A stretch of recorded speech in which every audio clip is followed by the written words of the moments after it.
Shalom semuanya, apa kabar? Semoga kalian baik-baik saja ya. Selamat datang di Eva kedua kita. Walaupun Eva kali ini diadakan secara online, kita harus tetap semangat ya teman-teman dalam memuji dan memuliakan Tuhan. Kita sama-sama siapkan hati dan pikiran untuk menerima firman Tuhan yang akan dibawakan nanti. Sebentar lagi Eva akan dimulai. Dimohon teman-teman tetap menghargai dan menghormati Tuhan walaupun beribadah dari tempat masing-masing ya. Selamat beribadah, God bless you. Selanjutnya kita akan masuk ke sesi yang sangat asik nih, Gap. Apa tuh, Chef? Christianity without Christ. Oke, jadi untuk sesi ini, seperti yang tadi kawan saya sudah bilang, temanya adalah Christianity without Christ. Nah, untuk sesi kali ini akan dibawakan oleh pendeta Benny Solihin. Tapi sebelum itu ada apa nih, Chef? Sebelum itu kita akan dengerin beberapa lagu-lagu pujian yang akan dibawakan oleh Praise and Worship Team. Jadi untuk Praise and Worship Team kita persilahkan. Oke, shalom teman-teman. Mari kita siapkan hati kita untuk memuji dan menyembah nama Tuhan. Lagu kita pertama ini adalah You Are God.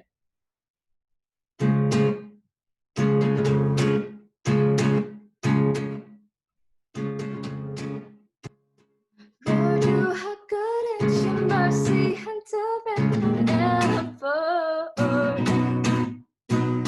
Lord, you are good and your mercy endureth forever. People from every nation and tongue, from generation to generation, we worship you.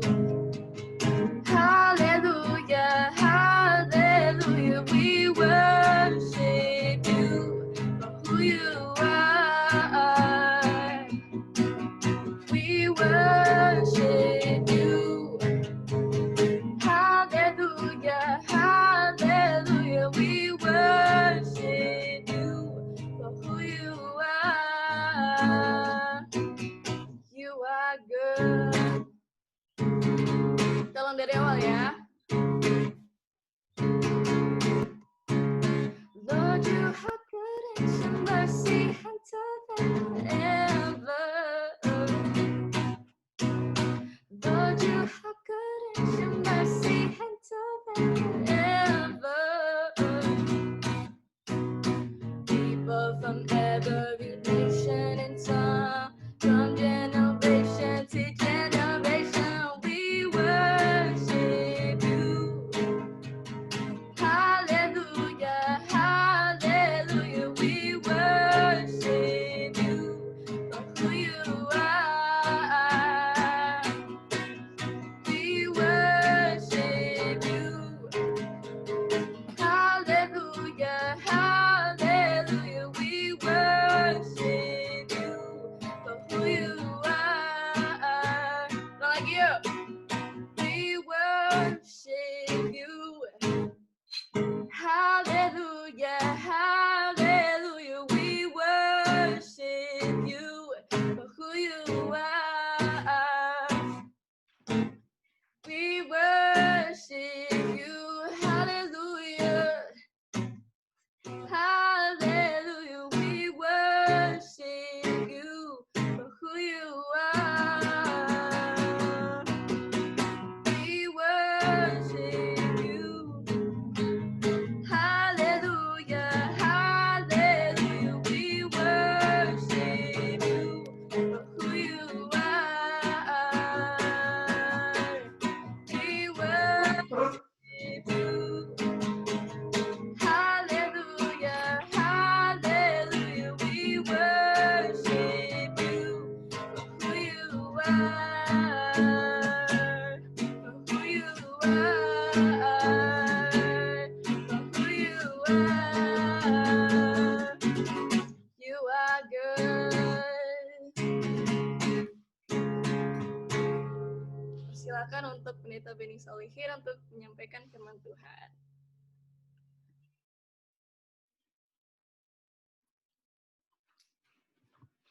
Halo guys, saya dengar kabarnya dari informasi bahwa kamu sekalian adalah mahasiswa baru yang diterima dengan luar biasa di UPH, Fakultas Kedokteran, begitu ya?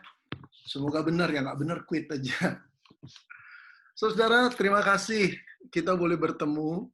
Ini satu kehormatan buat saya. Juga mengingatkan saya bagaimana saya dulu diterima di sebuah universitas negeri di Jakarta yang sangat membanggakan. Tapi kemudian bergumul ya. Bergumul tentang karakter saya yang belum beres. Ada banyak hal, cita-cita ada di kepala, tapi hati tetap hati yang lama.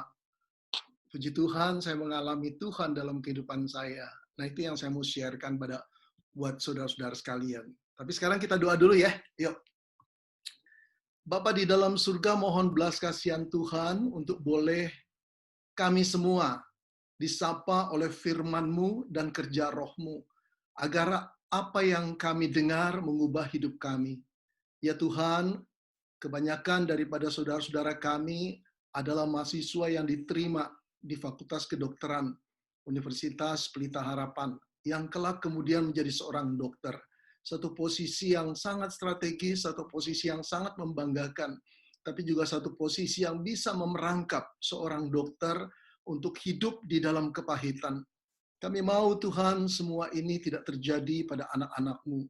Bahkan dengan cemerlang Tuhan memakai mereka menjadi alat kemuliaan Tuhan, sampai mereka dipakai oleh Tuhan dengan luar biasa. Terima kasih Bapak, berfirmanlah karena kami telah siap untuk mendengar. Dalam nama Tuhan Yesus kami berdoa. Amin. Saudara, mari saya share screen ya. Untuk kita membuka Yohanes 3 ayat 1 sampai dengan 11. Yohanes 3 ayat 1 sampai dengan 11, ini kisah tentang Nikodemus. Saya menuliskannya di sini, saudara. Saya bacakan ya. Demikianlah firman Tuhan. Sebelumnya saya mohon input, apakah suara saya jelas enggak?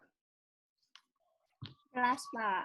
Jelas ya? Oke. Kalau nggak jelas berarti kerusakan ada pada gadget saudara. Ayat pertama.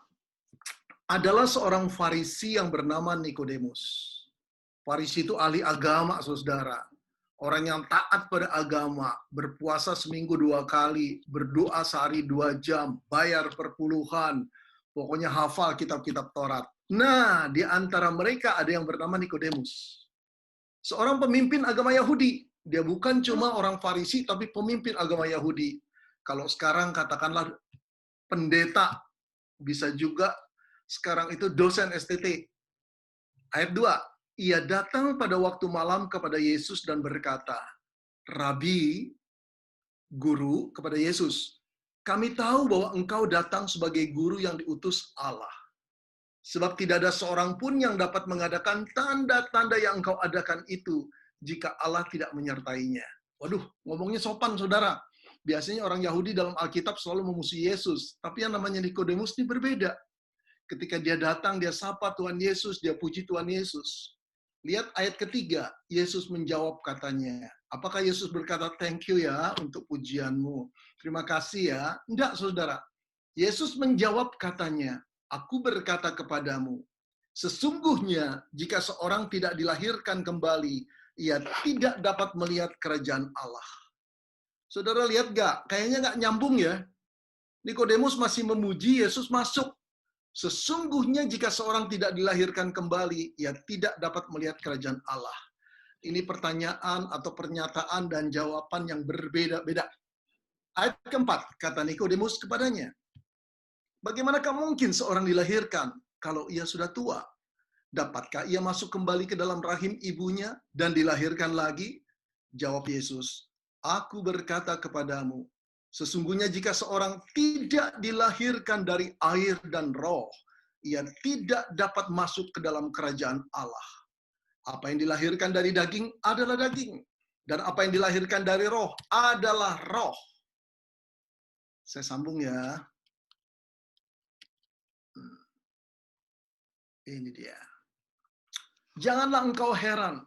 Aku berkata kepadamu, kata Tuhan Yesus, kamu harus dilahirkan kembali. Angin bertiup kemana ia mau, dan engkau mendengar bunyinya, tetapi engkau tidak tahu dari mana ia datang atau kemana ia pergi. Demikianlah halnya dengan tiap-tiap orang yang lahir dari roh. Nikodemus menjawab katanya, bagaimana mungkin hal itu terjadi? Jawab Yesus, engkau adalah pengajar Israel.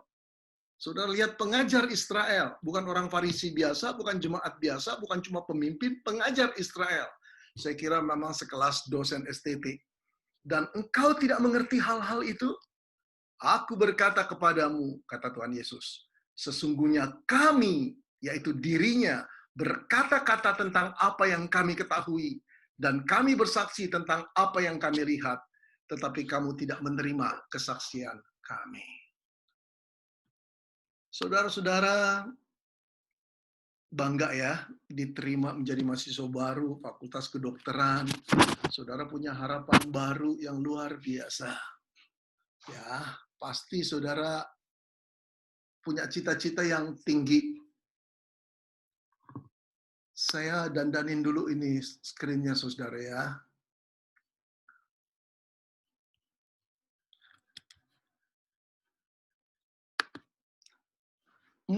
Tambah berantakan.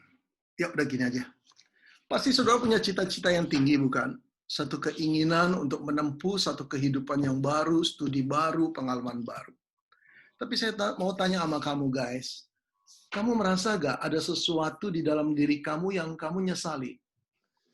Yang kamu pengen rubah? Ini bukan soal penampakan loh. Lahiriah, bukan.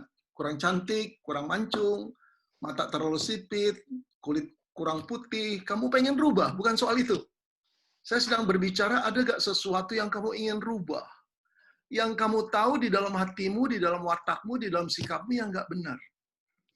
Kamu udah berjuang untuk merubah ini, tapi gak mampu. Sekarang kamu masuk sebagai mahasiswa baru. Kamu ingin kamu yang lama itu ditinggalkan. Kamu ingin menjadi manusia yang baru. Tapi kamu tahu, ini masih terbawa dalam diri kamu. Ada gak keinginan, ada sesuatu yang kamu ingin rubah? Saudara, saya teringat ketika usia 20, saya ribut besar sama mama saya. Saya betul-betul pemberontak saat itu, lalu mama berkata begini, kamu tuh dari kecil enggak pernah berubah. Keras kepala, merasa diri benar, sombong setengah mati. Aduh, saudara-saudara, saya naik darah luar biasa, biar itu mama yang saya cintai. Kenapa saya naik darah, saudara? Sampai itu kepalan tangan gemetar, saudara. Tapi saya sadar yang saya hadapi adalah mama saya. Saya masuk ke kamar, saya banting pintu itu keras-keras. Itu menunjukkan betapa jengkelnya saya sama mama saya. Betapa marahnya saya. Saya duduk di kursi belajar saya diam terengah-engah, saya pukul-pukul itu mejanya. Rasanya pengen saya lampiaskan amarah saya kepada seseorang. Saudara-saudara, kenapa sih ketika saya mendengar mama saya berkata, kamu memang tidak pernah berubah. Dari kecil sampai sekarang, keras kepala, merasa diri benar, sombong setengah mati.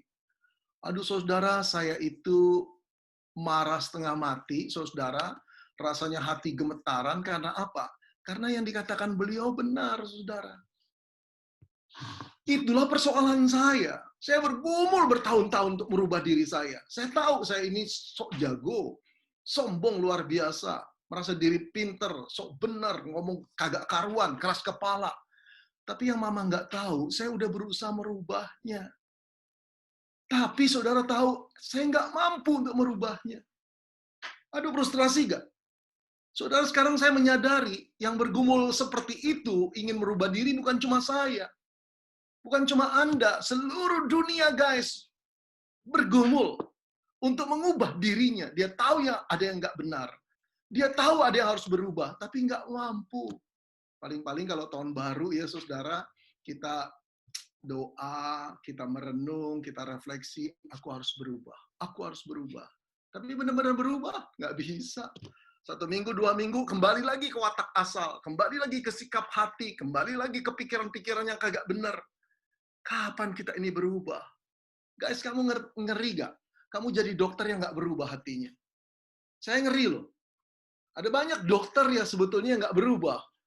Yang nggak menunjukkan bahwa dia manusiawi. Ada banyak dokter, saudara. Hari ini kita prihatin. Tapi saudara bisa berkata ya, Pak, ada banyak pendeta juga yang nggak berubah. Amin, betul. Dunia ini terisi orang-orang yang luar biasa profesinya, keterampilannya, keahliannya, tapi hatinya tetap tidak berubah. Ngeri loh, saudara. Saudara pasti yakinlah, kalau engkau belajar betul-betul rajin mengikuti setiap tugas, lalu benar-benar fokus pada studimu, engkau akan lulus. Dalam 4 sampai katakan 7 tahun, engkau akan lulus. Tapi tidak ada jaminan engkau akan berubah. Tidak ada jaminan. Sama seperti saya, saudara, nggak ada jaminan. Saudara, kenapa sih manusia nggak gampang berubah? Nah, saya ingin jelaskan kepadamu. Perubahan di dalam diri kita ini bukan cuma perubahan watak ternyata. Bukan cuma sikap, bukan cuma sekedar pikiran atau values yang harus kita rubah. Ternyata di dalam diri kita, saudara, sudah ada sesuatu yang jauh sebelum kita sadar, dia sudah masuk. Dia menjadi mesin penggerak, kekuatan yang dinamis yang menggerakkan pikiranmu, hatimu, dan tingkah laku kita. Dan kekuatan itu walaupun tidak kelihatan, nyata. Kekuatan apa itu? Saya mau mengatakan kekuatan dosa, saudara. Ini yang harus disadari. Jadi kenapa kita nggak bisa berubah? Bukan hal ringan, guys.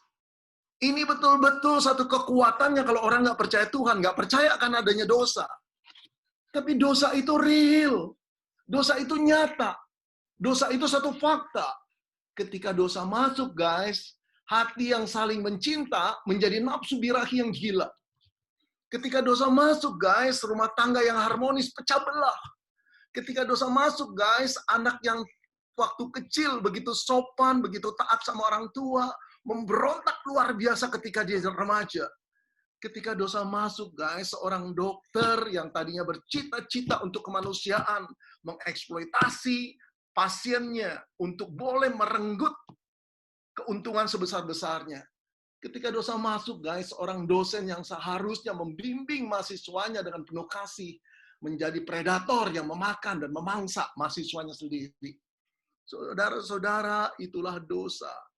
Dosa membuat seorang pejabat yang seharusnya mengayomi rakyat justru mengeksploitasi rakyat. Dosa yang seharusnya membuat seorang ayah melindungi putrinya malah memperkosa putrinya. Apa nggak ngeri? Ayo katakan sama saya, dosa itu real atau dosa itu fiktif? Wow, kalau kita yang mengerti Alkitab, betul-betul kita takut, guys. Karena apa? Karena dosa itu real dan nyata. Dia mesin penggerak otakmu dan otakku. Pikiranmu, pikiranku. Hatimu, hatiku. Tingkah laku dan keputusanmu dan keputusanku. Apa nggak ngeri? Dia bukan cuma seperti benalu. Dia seperti kanker yang ganas di dalam dirimu dan diriku. Itu sebabnya ketika kita berusaha merubah diri kita nggak mampu. Kita nggak mampu. Aduh, saudara-saudara, jangan-jangan kita akan jadi seperti ini nih. Bukan 1 sampai 20 tahun lagi, tapi itu 10 tahun sampai 20 tahun lagi engkau jadi seorang dokter ahli yang ternama. Tapi ketika engkau menyelesaikan tugas, engkau dicari banyak orang karena keahlianmu, pertolonganmu dibutuhkan, engkau duduk termenung di sana. Engkau berkata satu perkataan yang sama hari ini, aku harus berubah. Aduh saudara, saya boleh mengatakan dengan sedih, engkau tak akan mungkin berubah. Aku tak mungkin berubah. Seluruh manusia tidak mungkin mengubah dirinya sendiri. Kenapa? Karena yang dihadapi sebetulnya adalah kekuatan dosa yang sangat dinamis. Kekuatan dosa itu, saudara-saudara, sudah tertanam pada zaman Adam dan Hawa ketika mereka jatuh dalam dosa. Manusia tidak sama lagi. Manusia tidak murni lagi. Manusia tidak tulus lagi. Penipu yang ada di dalam diri kita. Keculasan, kedengkian, kebejatan yang ada dalam diri kita. Dan semakin bertambah usia, kita tidak semakin benar, tapi semakin kotor. Saudara-saudara, beberapa tahun lagi engkau bergelar dokter. Luar biasa orang salut sama engkau akan dicari orang.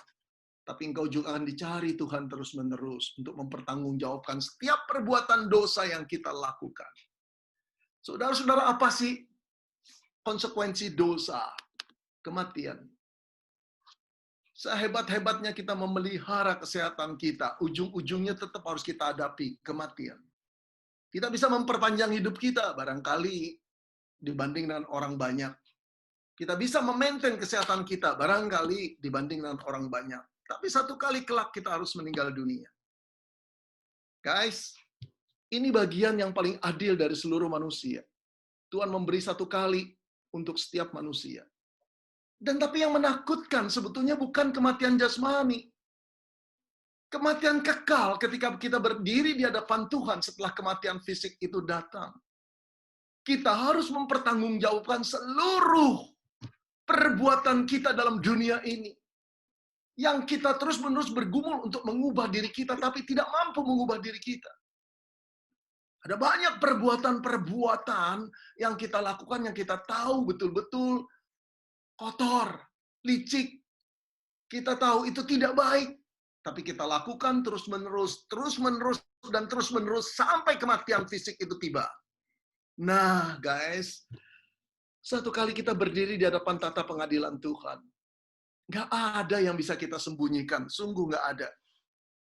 Kalau kita bisa menyembunyikan file-file yang kita umpetin, hidden file, kemana tempatnya dengan satu password yang begitu rumit, yang nggak mungkin orang buka. Bagi Allah mudah saja. File-file yang tersembunyi pun dibuka Allah dengan begitu mudahnya. Terbaca semua, guys. Ini yang menakutkan. Karena Alkitab berkata apa? Upah dosa adalah maut. Upah dosa adalah maut. Ketika kita diadili Tuhan, berapa banyak pun sedekah kita, berapa banyak pun puasa kita, berapa banyak pun amal bakti kita, tidak ada gunanya dibanding dengan dosa yang luar biasa kita perbuat. Sadarilah ini. Tidak ada satu manusia pun yang bisa membuat kebaikannya lebih banyak daripada dosanya. Andai kata kebaikannya lebih banyak, apakah perhitungan Tuhan itu seperti debit dan kredit? Tidak bisa, guys. Yang namanya debit tetap debit. Yang namanya kredit perbuatan dosa merupakan hutang kita yang harus dibayar. Tidak bisa dicukur tambah. Banyak orang berpikir begini, korupsi cuma satu kali, 1 triliun. Tiap hari melakukan kebaikan pada 200 orang. Bayangkan 20 tahun, satu orang 10.000, 10.000. Kan banyak kan memberi kebaikan. Tapi bukan begitu, guys. Sekali kita berbuat dosa, itu harus dipertanggungjawabkan. Dan cukup, bukan dosa besar saja. Dosa kecil cukup untuk membuat Allah tidak mau menerima kita. Itulah kekudusan Tuhan, itulah kesucian Tuhan. Guys, ketika kita tidak menyadari ini, itu berarti kita belum mengenal arti kekudusan Tuhan. Tuhan itu kudus luar biasa. Alkitab mengatakan matanya terlalu suci untuk melihat kejahatan. Istri saya paling nggak kuat kalau nonton film yang menakutkan dan tegang sedikit. Begitu ada kekerasan, dia tutup. Lalu dia biar kata, sudah lewat belum? Sudah lewat belum? Saya terpaksa matikan sound-nya. Kalau nggak, tambah takut. Saya kadang-kadang nggak nyaman kalau nonton film-film tegang bersama istri saya. Saya bilang, sudahlah kamu buka YouTube yang lain lah gitu. Tapi saudara, di satu pihak saya itu menyadari, sensitif sekali dia terhadap kekerasan. Apalagi hati Tuhan yang kudus itu. Satu dosa yang pernah kita perbuat, satu saja, satu titik saja, satu cuil saja, cukup untuk membuat Allah tidak menerima engkau dan saya. Saudara, disinilah kita terjebak pada satu dilema yang kita tidak mampu mengubah hidup kita sendiri. Ini juga terjadi pada seorang Farisi yang bernama Nikodemus. Dia ahli agama, dia sedekah, dia berpuasa, dia mentaati firman Tuhan sekuat-kuatnya. Dia melakukan Taurat. Guys, orang Farisi itu nggak ada kalau kamu baca Alkitab dikatakan orang Farisi berzina. Nggak ada. Hari ini banyak pendeta yang berzina, tapi orang Farisi zaman Yesus nggak ada. Mereka sangat ketat di dalam hal itu. Kebohongan pun mereka jarang lakukan. Tapi apakah itu membuat mereka sadar bahwa mereka tidak mampu mengubah? Ada seorang Farisi yang bernama Nikodemus satu kali datang malam-malam kepada Yesus. Alkitab tidak menjelaskan apa problemnya. Tapi saya menduga dia punya problem seperti engkau dan saya dan seperti banyak manusia. Dia nangis. Dia menjerit. Aku harus berubah, aku harus berubah. Kenapa sih? Dia sudah melakukan banyak firman Tuhan, mentaatinya. Dia mendapat pujian. Barangkali kalau habis khotbah, orang berkata, Pak Nikodemus, khotbahnya ciami, keren sekali. Saya dapat berkat, luar biasa. Pak Nikodemus, engkau kok kudus sekali. Kami mau seperti engkau. Hanya Nikodemus yang tahu. Saat jubah kependetaannya dilepas, saat topeng-topeng kerohaniannya dilepas, saat dia telanjang di hadapan Allah, dia malu sekali. Kenapa? Ada bagian-bagian yang dia tidak bisa sembunyikan di hadapan Tuhan. Dosa.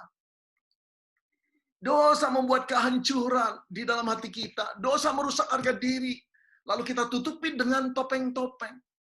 Karena itu pada waktu dia berkata, hanya baru greetings loh. Satu pujian pada Yesus. Guru atau Rabi, kami tahu engkau adalah guru yang diutus Allah. Karena tidak mungkin orang kalau tidak diutus Allah bisa mengadakan tanda-tanda mujizat. Harusnya Yesus berkata, Kamsya, Sese, matur nuwun, matur suwun, terima kasih. Jangan berkata begitulah, puji Tuhan. Tidak. Tuhan Yesus menatap Nikodemus lalu berkata pada ayat ketiga, kamu harus dilahirkan kembali. Kalau kamu ingin melihat kerajaan surga. Di ayat 3, di ayat 5, di ayat 7, you must be born again. Kamu harus dilahirkan kembali, Nikodemus. Kalau tidak, kamu tidak akan masuk ke dalam kerajaan surga. Saudara, Tuhan Yesus ngaco ya. Nikodemus ngomong apa, dijawab apa. Tapi tahukah saudara, itulah jawaban yang tertepat. Nikodemus tidak perlu basa-basi. Nikodemus tidak perlu cerita problemnya. Yesus tahu. Persoalan orang Farisi, ahli Taurat ini, yang ingin mengubah dirinya tapi tidak mampu. Apa yang harus dilakukan? You must be born again, Nikodemus.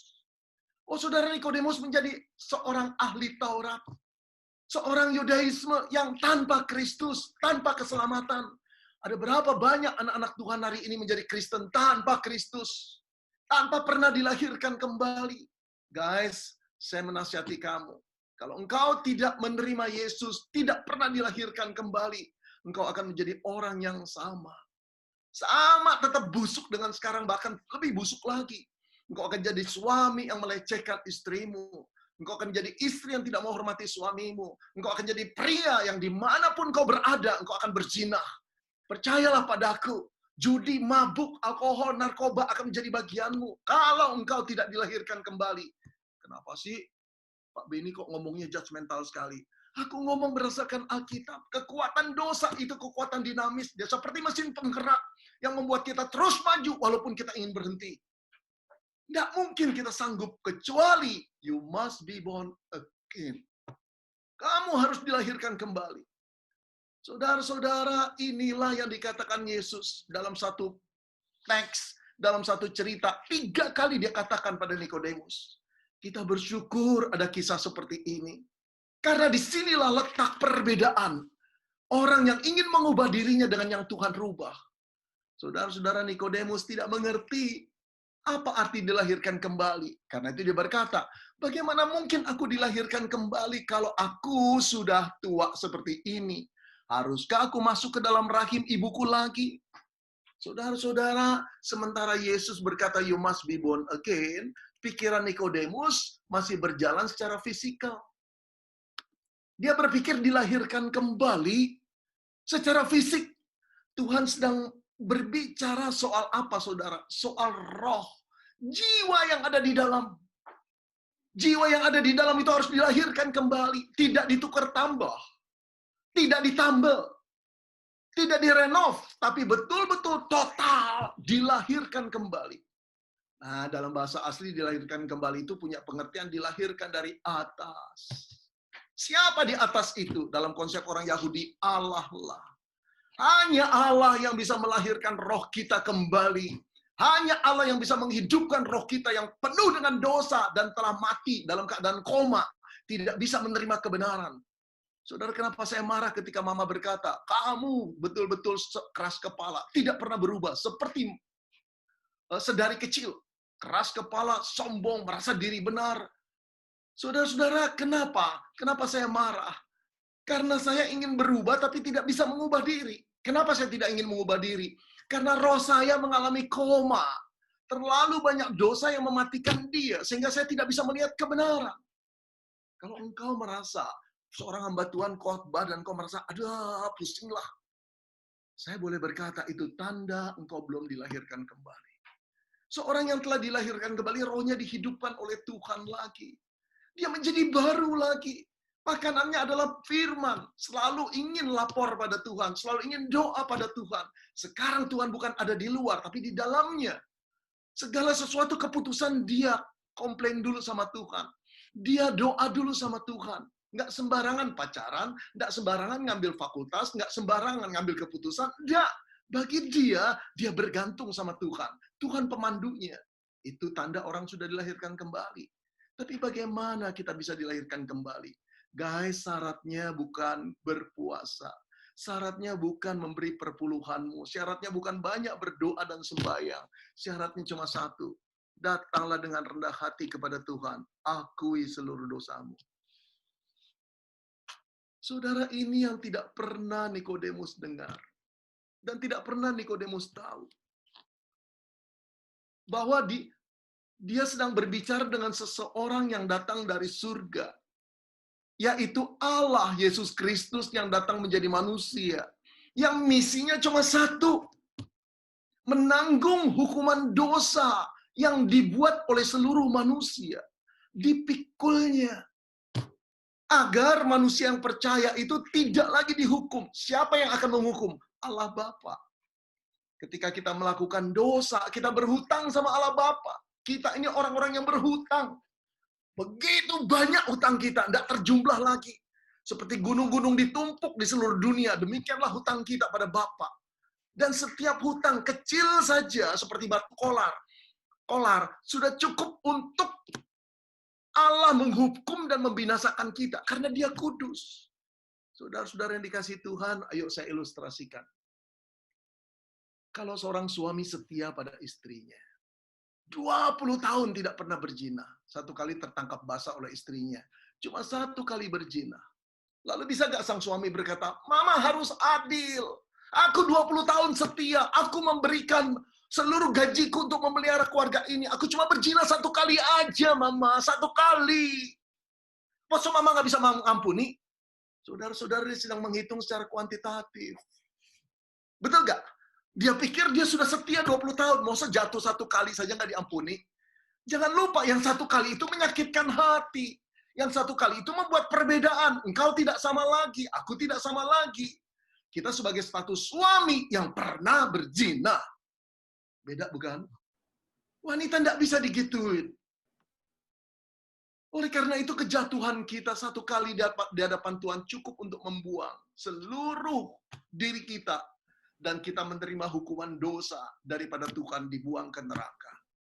Oh, Yesus tahu manusia tidak punya jalan. Agama tidak membuat jalan.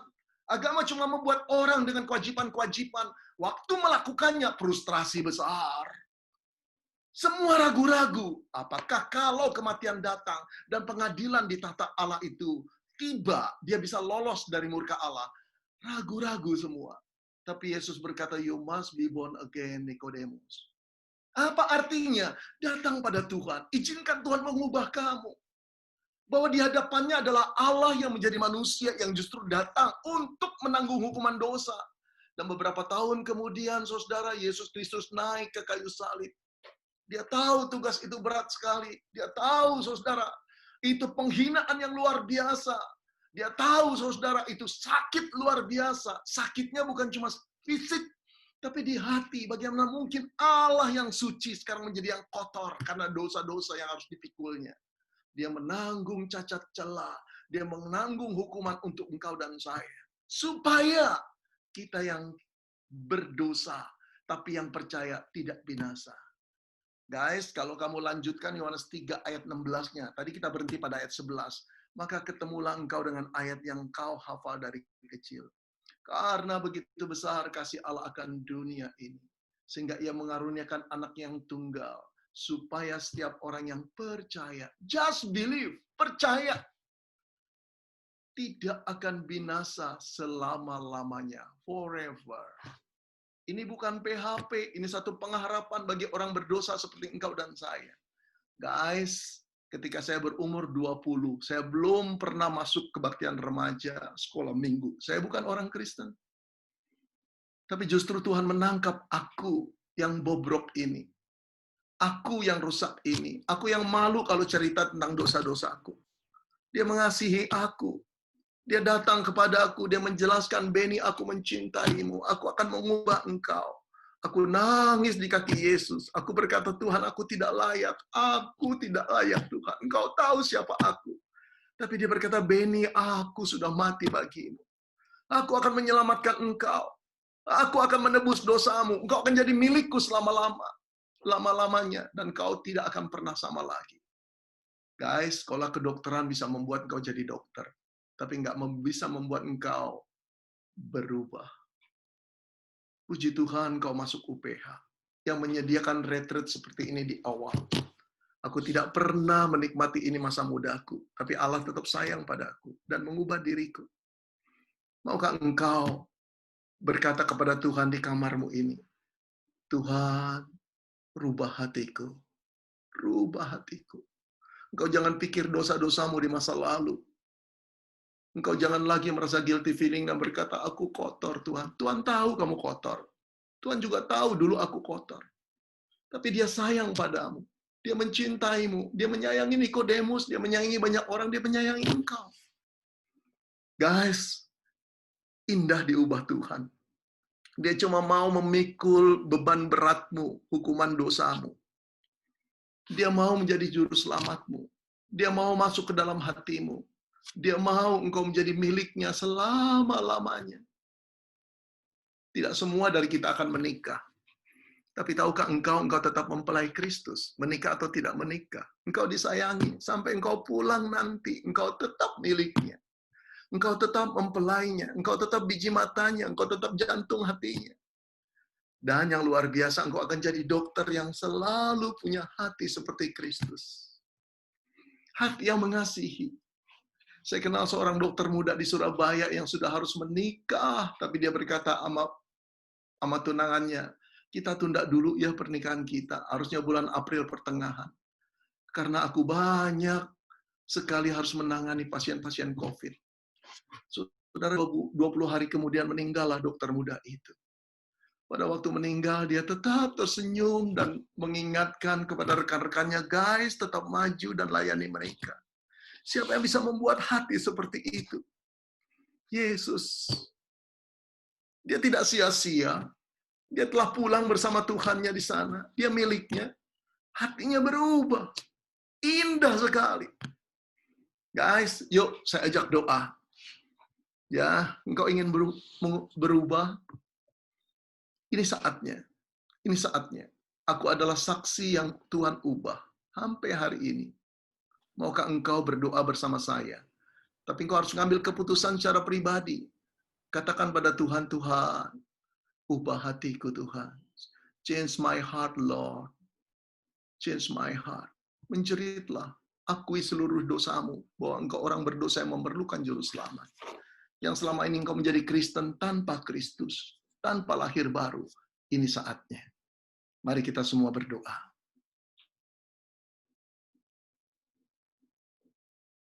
Saudara yang ada di kamarmu masing-masing, inilah saatnya engkau mendengarkan suara Allah yang sedang mengetuk pintu hatimu.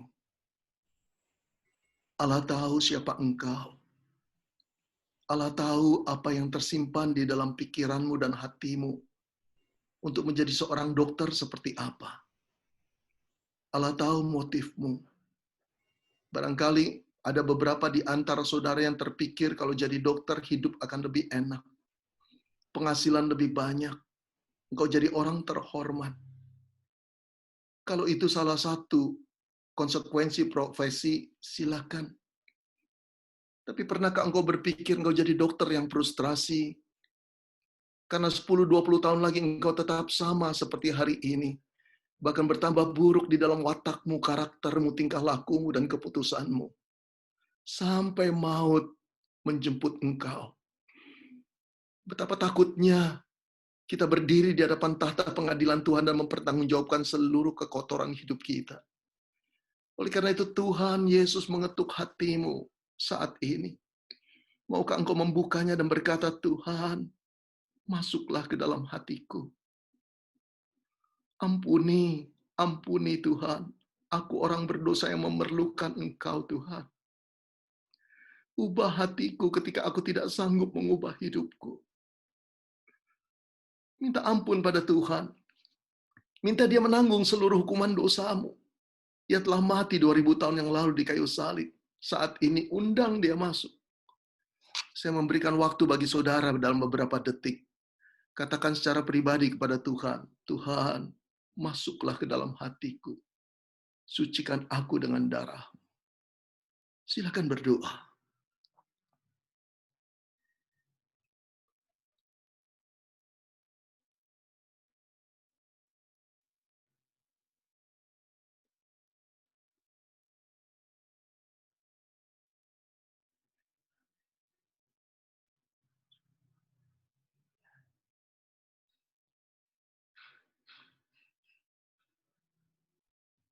Saudara-saudara, engkau yang telah berdoa dan berkata, Tuhan, ampuni dosaku. Masuk ke dalam hatiku. Lahir barukan aku, Tuhan. Saya ingin menyempurnakan doa saudara. Ikuti saya berdoa sekalimat demi sekalimat ya. Tuhan, inilah aku. Aku datang kepadamu dengan hancur hati. Aku manusia rusak, Tuhan. Aku sombong. Aku merasa diri benar dan pintar. Tapi di matamu, Tuhan, Engkau tahu betapa rusaknya saya. Pikiran dan hatiku tercemar. Seluruh tubuhku ternoda dengan dosa. Saya pantas dihukum mati dan dilempar ke neraka, Tuhan. Tapi hari ini aku mendengar Yesus, Allah yang telah mati bagiku. Allah yang memberikan jalan keluar bahwa kami harus dilahirkan kembali. Kami datang kepadamu, Tuhan Yesus. Dengarkanlah doa kami. Ya Tuhan Yesus, masuklah ke dalam hatiku. Sucikanlah hatiku dari kekotoran dosa dengan darah-Mu. Aku percaya Engkau telah mati bagiku di kayu salib. Mengorbankan diri-Mu untuk hancur mengerikan. Agar aku tidak dihukum oleh Bapa Surgawi. Ya Tuhan Yesus, terima kasih untuk kasih sayang-Mu. Terima kasih Engkau telah melahirkan kami kembali. Terima kasih untuk hidup yang baru dan kami menjadi ciptaan baru. Kami ingin belajar baik-baik. Kesempatan yang besar kami boleh studi dalam fakultas kedokteran. Dan kami berjanji Tuhan, ketika nanti kami jadi dokter, kami akan jadi dokter dengan kasih Tuhan. Merawat mereka yang terluka dan kekurangan dengan kasih Tuhan. Bahkan saat kami telah begitu lelah, kami akan mengasihi dengan kasih Tuhan. Terima kasih Tuhan, kami ingin menjadi dokter untuk kemuliaan-Mu. Terpujilah nama-Mu Bapa, dalam nama Tuhan Yesus kami berdoa. Amin. Guys, bagi engkau yang sudah berdoa sungguh-sungguh, engkau telah dilahirkan kembali. Itu janji Tuhan. Dan kau tidak akan, yang percaya tidak akan pernah binasa. Sekalipun fisik kita akan mengalami kematian, tapi tubuh kekal kita tidak akan pernah ditolak oleh Tuhan. Sekarang hiduplah bagi kemuliaan Tuhan. Rajin berdoa, baca firman, bersaksilah bagi Tuhan. Terima kasih. Saya kembalikan kepada host. Oke teman-teman, kita siapkan hati kita untuk memuji dan menyembah Tuhan.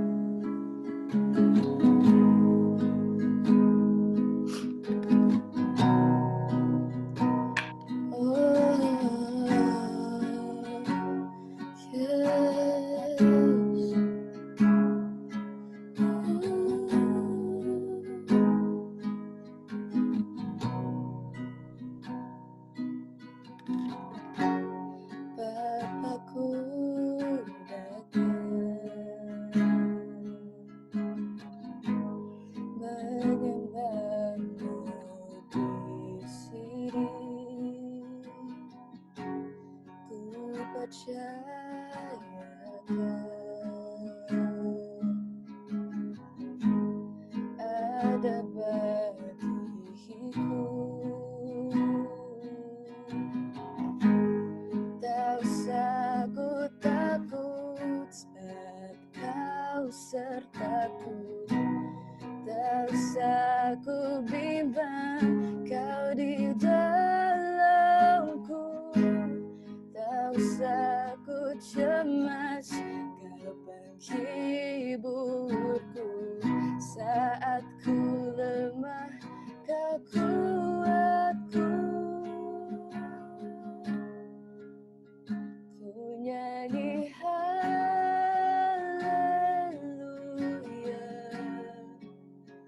Ku nyanyi haleluya.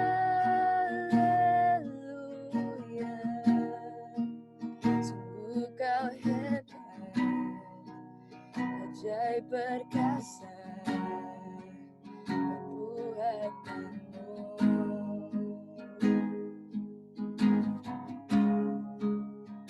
Ku nyanyi haleluya.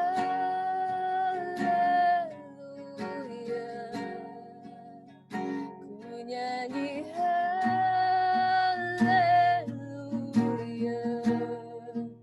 Sungguh kau hebat, ajaib perkasa perbuatanmu. Ku nyanyi haleluya.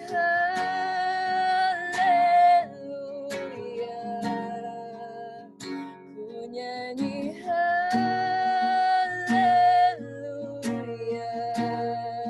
Sungguh kau hebat, ajaib perkasa perbuatanmu.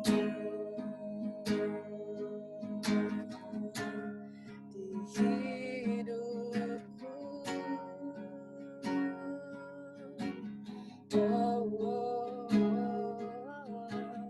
oh,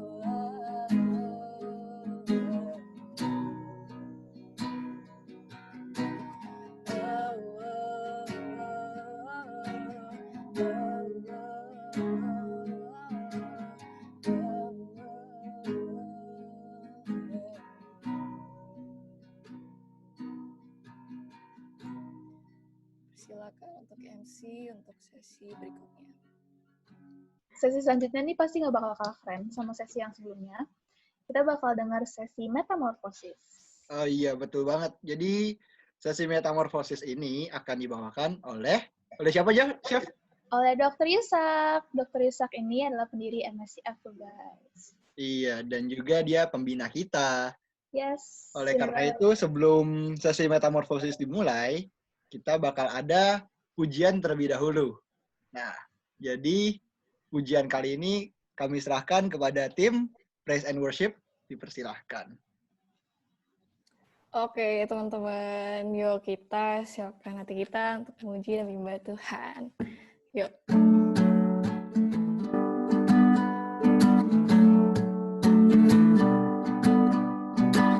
Bisa kasih reaction juga.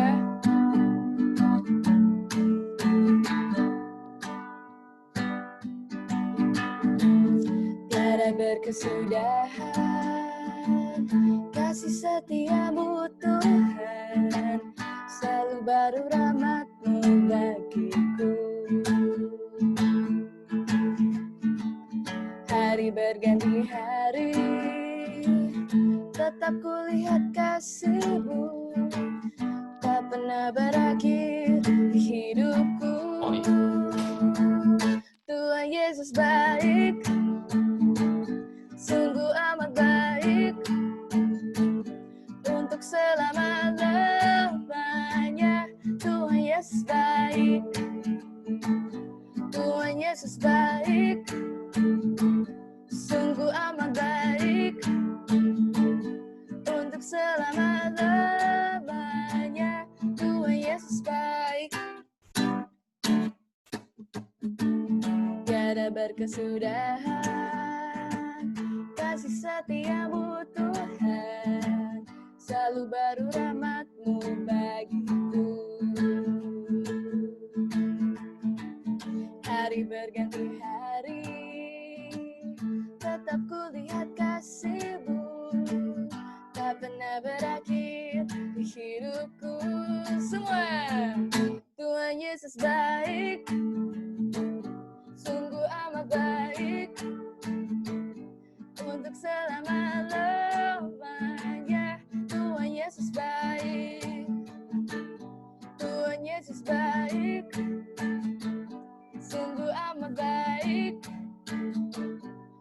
untuk selama-lamanya. Tuhan Yesus baik. Kita ulang lagi ya. Tuhan Yesus baik, sungguh amat baik, untuk selama-lamanya. Tuhan Yesus baik, Tuhan Yesus baik, sungguh amat baik, untuk selama-lamanya. Tuhan Yesus baik, untuk selama-lamanya, untuk selama-lamanya, untuk selama-lamanya. Tuhan Yesus baik. Persilakan untuk Dr. Ishak untuk menyampaikan firman Tuhan. Suara saya clear nggak? Elizabeth, Marcella. Clear, Dok. Oke, kita mulai ya. Mari kita berdoa yuk. Bapak yang baik, terima kasih untuk kesempatan kami boleh memuji memuliakan Tuhan dan bersekutu pada hari ini. Kami berdoa kiranya Tuhan boleh menyertai dalam sesi Metaforfose hari ini yang akan berbicara tentang bagaimana kita di setengah kita sesudah menerima Kristus, apa yang harus kita kerjakan dalam hidup kita. Berkati apa yang kami bicarakan Tuhan, supaya Buni boleh memuliakan nama Tuhan. Demi Kristus kami ucap syukur. Amin. Ya, teman-teman semua, mari kita buka ayat yang menjadi ayat nas kita, yaitu dari Efesus 2.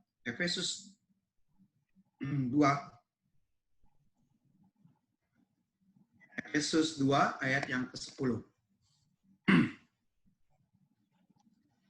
Efesus 2 ayat yang ke-10. Akan saya baca ya. Karena kita ini buatan Allah, diciptakan dalam Kristus Yesus untuk melakukan pekerjaan baik yang dipersiapkan Allah sebelumnya, yang mau supaya kita hidup di dalamnya. Ya. Jadi, hari ini kita akan membahas tentang salah satu topik penting dalam pelayanan hidup kita, yaitu apa yang harus kita lakukan pasca kita sudah menerima Kristus sebagai Tuhan Yesus sama satu-satunya. Saya minta tolong panitia, bila suara saya agak nge-lag, bisa tolong langsung disampaikan ya. Atau dari langsung. Jadi semua, kira-kira 5 tahun yang lalu lah. 5 tahun yang lalu saya pernah mengadakan suatu survei kecil-kecilan. Surveinya itu terhadap beberapa koas dan mahasiswa yang kebetulan waktu itu sedang mengikuti saya. Lalu, pertanyaannya begini, apa yang kamu mau lakukan setelah kamu nanti lulus dokter? Jadi, pertanyaannya adalah sederhana, apa yang akan kamu lakukan setelah kamu menjadi dokter? Oh, saya mau perkenalkan diri dulu, saya lupa ya. Nama saya Yusak Sihaan. Saya ahli syaraf. Saya sudah 18 tahun, mau 19 tahun di Siloam dan FKUPH. Saya kepala Departemen Neurologi. Jadi nanti adik-adik akan ketemu saya di blok Neuroscience, lalu nanti akan ketemu saya di blok Cancer, dan terakhir nanti adik-adik ketemu saya di 2 stase koas, yaitu di koas neurologi dan neuroemergency. Jadi ingat wajahnya saya ini memang bentar lagi akan membosankan ya. Hari ini pertama kali kita ketemu, tapi setelah itu adik-adik nanti akan ketemu saya di koas itu nanti neuro 5 minggu, neuroemergency 4 minggu, jadi 9 minggu nanti adik-adik ketemu saya. Ya Esther ya, bosan kan Esther? Iya dong. Beberapa tahun yang lalu ya, kira-kira 5 tahun yang lalu saya ngadain survei kepada koas. Pertanyaan saya begini, apa yang kamu mau jadi apa kamu nanti setelah menjadi dokter? Saya kasih waktu itu 4 atau 5 pilihan. Pilihannya nomor 1 yang paling banyak menjadi dokter spesialis. Itu sekitar 40-50%. Ya, 40-50% minta menjadi dokter spesialis. Entah spesialis kebidanan, spesialis anak, spesialis apa aja terserah. Pokoknya spesialis. Lalu yang kedua, dia mau menjadi direktur rumah sakit. Keren juga ya. Jadi direktur rumah sakit. Jadi ada 30% itu mereka menjadi direktur rumah sakit. sedihnya hanya 10% yang mau jadi dosen. Jadi mau seperti saya tuh hanya 10%. Sisanya itu dia bilang saya akan bergerak di bidang penelitian. Jadi penelitian itu cuma 10%. Jadi 50, 40, 50, 30, 10, 5 gitu ya. Nah, lalu setelah itu saya kira-kira 1 bulan kemudian saya ke Makassar. Saya mengikuti suatu seminar untuk koas ya, untuk koas. Nah, suatu di seminar koas itu isinya adalah kita disuruh mendengar 4 cabang setelah kamu jadi nanti dari dokter, kamu mau jadi apa. Jadi saya waktu itu mewakili sebagai dosen, lalu ada sebagai spesialis, ada yang bekerja di rumah sakit misi, dan kemudian ada yang sebagai dokter spesialis. Hasilnya adalah, jadi waktu itu kumpul ya, yang mau jadi dokter spesialis, kumpul di pojok, kumpul. Itu 70% menjadi dokter spesialis. Berapa persen yang mau kerja di rumah sakit misi waktu itu? Kalau nggak salah sekitar 20%. Berapa persen yang menjadi dokter umum biasa? Itu kalau nggak salah cuma 5-10%. Dan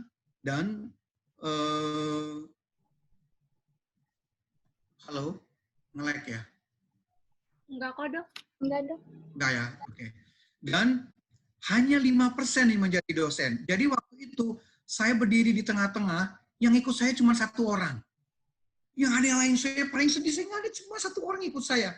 Dia bilang, lalu jadi kita ngomong apa? Ini kita aja di luar aja, kita makan berdua aja, saya bilang gitu. Jadi kalau kita lihat ya, waktu saya tanya, kenapa kamu mau jadi spesialis? Dia bilang begini, ya karena pasiennya banyak dok, karena saya suka pasiennya banyak, terus ya itu penghasilannya banyak. Oke deh, bagus lah gitu. Nah, terus kenapa kamu mau jadi direktur rumah sakit? Ya fee-nya banyak dok, penghasilannya banyak gitu ya. Ya, oh berarti saya mengerti. Kenapa dia mau mengambil spesialis? Karena mungkin penghasilannya banyak. Lalu, beberapa bulan kemudian, saya ketemu dengan koas-koas. Ya, ada pertemuan juga nih orang-orang Kristen, tapi koas se-Jakarta. Pertemuan tuh. Lalu saya tanya, kamu kalau sudah menjadi spesialis, mau spesialis apa? Itu paling banyak ya, spesialis kebidanan nomor 1, nomor 2 spesialis anak, nomor 3 spesialis jantung, nomor 4 spesialis bedah. Jadi kalaupun orang dipilih di spesialis, ada urutannya lagi tuh. Spesialis jantung, spesialis obgyn, dan sebagainya. Jadi mahasiswa itu memang, ternyata setelah saya ikuti, setelah tingkat 3, tingkat 4 itu, mahasiswa itu atau koas itu punya pandangan yang berbeda terhadap spesialis. Jadi kalau dokter spesialisnya nanti dokternya dokter kebidanan, itu biasanya mahasiswanya nunduknya tajam. Nunduknya dalam banget. Tapi kalau spesialisnya patologi anatomi, nggak dilirik. Matanya dilengohan dikit. Gitu. Jadi saya melihat memang setelah 3-4 tahun mahasiswa itu mempunyai satu pandangan yang berbeda terhadap mau jadi nanti apa. Tapi kemudian bertambah lagi, mau jadi apanya berbeda lagi. Spesialisnya spesialis apa? Spesialis yang paling top.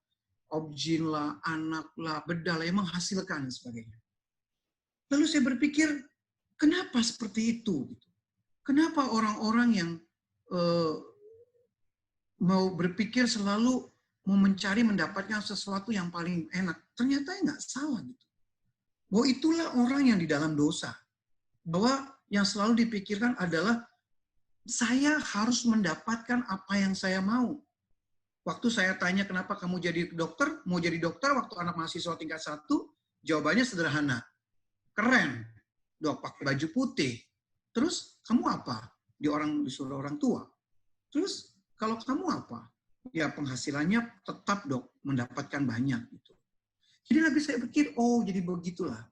Bahwa memang anak-anak Tuhan sekarang yang belum di dalam Tuhan atau akibat dosa, selalu berpikir bahwa aku mau jadi apa itu berdasarkan ukuran apa yang aku dapat. Aku mau dapat apa nih? Ya, kalau aku mau mendapatkan sesuatu yang besar, maka aku harus mengambil spesialis. Tapi aku mau dapat yang paling besar lagi, aku mau mengambil spesialis yang paling menguntungkan. Apa itu? Obgyn misalnya. Tapi kalau aku nggak spesialis, aku mau jadi direktur rumah sakit, itu juga menghasilkan gaji sampai 30-40 juta misalnya. Lalu yang selalu dipikirkan adalah bagaimana aku tercukupi dalam hidupku gitu. Bagaimana apa yang aku inginkan itu nggak salah memang. Sama seperti waktu kita merasa haus, maka yang perlu kita inginkan adalah minum. Betul nggak? Waktu kita merasa lapar, maka kita mau makan. Itu sudah lalu di dalam otak kita. Bahwa di dalam otak kita itu yang disebut dengan namanya hipokampus. Gitu. Waktu kita merasa haus, memori kita harus minum. Itu udah terangsang. Waktu kita lapar, kita harus makan. Waktu kebutuhan kita ingin dipenuhi, saya harus memenuhi kebutuhannya apa, maka yang paling tepat adalah mendapatkan yang paling banyak. Itu tidak salah. Tetapi apa yang terjadi dengan anak-anak yang sudah di dalam Kristus? Harusnya tidak seperti itu. Itulah kenapa hari ini kita membahas tentang Efesus 2 ayat yang ke-10. Bahwa Tuhan mengatakan, kalau kamu sudah di dalam aku, maka aku memberikan kepada kamu pekerjaan baik yang Tuhan sudah berikan kepada kita. Bahwa pekerjaan baik itu ada yang dari Tuhan, bukan dari kita. Di dalam Kristus tentu berbeda. Waktu kita di dalam dosa, maka semua itu memang berdasarkan keinginan kita. Waktu kita ditanya mau jadi apa, mau jadi dokter. Kenapa kamu jadi dokter? Ya karena itu keren, karena itu menghasilkan. Waktu ditanya kamu jadi dokter apa? Dokter spesialis. Kenapa kamu dokter spesialis? Karena menghasilkan yang besar. Oh, oke. Tapi itulah akibat daripada dosa. Jadi semua ingat kisah Paulus ya. Paulus waktu di dalam dosanya, dia satu yang dia ingat, bahwa dia harus mengejar orang-orang Kristen. Apapun yang terjadi, aku harus kejar orang Kristen. Keinginannya terpuaskan kalau orang Kristen itu dibunuh, mati. Itulah keinginan dosa itu. Dia harus dipuaskan. Sama seperti kita mau dipuaskan. Keinginan kita dipuaskan adalah kita mengikuti naluri hidup kita. Waktu Paulus gitu menjadi orang yang sangat pintar dan terkenal, maka satu-satunya diinginkan supaya dia puas itu adalah bagaimana caranya supaya orang Kristen itu diburu sama dia dan mati. Semua anak-anak Tuhan diburu mati. Jadi semua kepuasan itu memang dasarnya karena kita jatuh di dalam dosa. Kita mempunyai dosa yang ukurannya adalah hidup itu untuk dia, untuk kita. Itulah bukan dosa. Jadi semua kalau kita hari ini masih hidup menurut apa yang kita mau, maka sebenarnya kita sedang jatuh kita masih dalam dosa. Di waktu Paulus mempunyai kehidupan seperti itu, maka kemudian Paulus berjumpa dengan Tuhan. Perjumpaan dengan Tuhan itulah yang membuat kemudian dia berubah total. Ya. Yang tadinya hidupnya untuk dia, sekarang dia harus hidup untuk Tuhan. Hidup untuk melayani dia. Setelah dia buta, kemudian dia dicelikan, dan apa yang terjadi? Kemudian dia hidup untuk Tuhan. Adik-adik semua, bahwa di dalam Kristus, waktu berjumpa Kristus, harus ada yang disebut namanya perubahan radikal. Waktu lagi Paulus kemudian sebelum mengejar kesempurnaan di dalam hidup dunianya, maka waktu dia bertemu dengan Kristus, maka dia menjadi orang yang sangat berbeda, yang hidupnya untuk Tuhan. Itulah kenapa dia bilang bahwa hidupku bukan untukku lagi, tapi hidupku adalah untuk Tuhan. Jadi semua, waktu dia sedang mengatakan hidupku untuk Tuhan, maka ini yang sedang saya pikirkan. Bahwa Tuhan sudah memberikan kepada dia, kepada Paulus semua segala sesuatu. Untuk melengkapi Paulus ini menjadi anak Tuhan yang kemudian memuliakan nama Tuhan. Paulus dilengkapi dengan kepintaran, sifat koleriknya, keberaniannya, ya kan, kepintar bicaraannya gitu, untuk menjadi anak Tuhan yang memuliakan nama Tuhan. Bahwa keradikalan itu berubah dari tadinya dia kepintarannya dipakai untuk mengejar anak-anak Tuhan, sekarang kepintarannya dipakai untuk mengejar orang-orang yang belum mengenal Kristus. Itu yang disebut dengan namanya perubahan radikal di dalam Tuhan. Jadi semua, ini yang mau saya sharing kalian pertama. Bahwa di dalam Tuhan, waktu kita tadi sudah menerima Kristus sebagai Tuhan sama satu-satunya, maka yang harus ada adalah perubahan radikal di dalam Tuhan. Yaitu hidup yang tadinya untuk diriku, untuk aku, memuaskan aku, maka sekarang adalah bagaimana aku hidup untuk Tuhan. Sama seperti Paulus, hidupnya adalah untuk Tuhan. Adik-adik semua, bagaimana kemudian Paulus dibutakan matanya? Ini adalah sama yang cerita dengan seorang bernama John Newton. Adik semua mungkin pernah dengar John Newton. John Newton itu adalah seorang yang anak seorang kapten kapal pedagang dulu di Inggris ya. Dia punya kapal. Dia ikut dengan orang tuanya pada umur masih kecil, dia udah ikut orang tuanya. Dan dia sangat nakal, ya kan? Dia suka iseng, ya.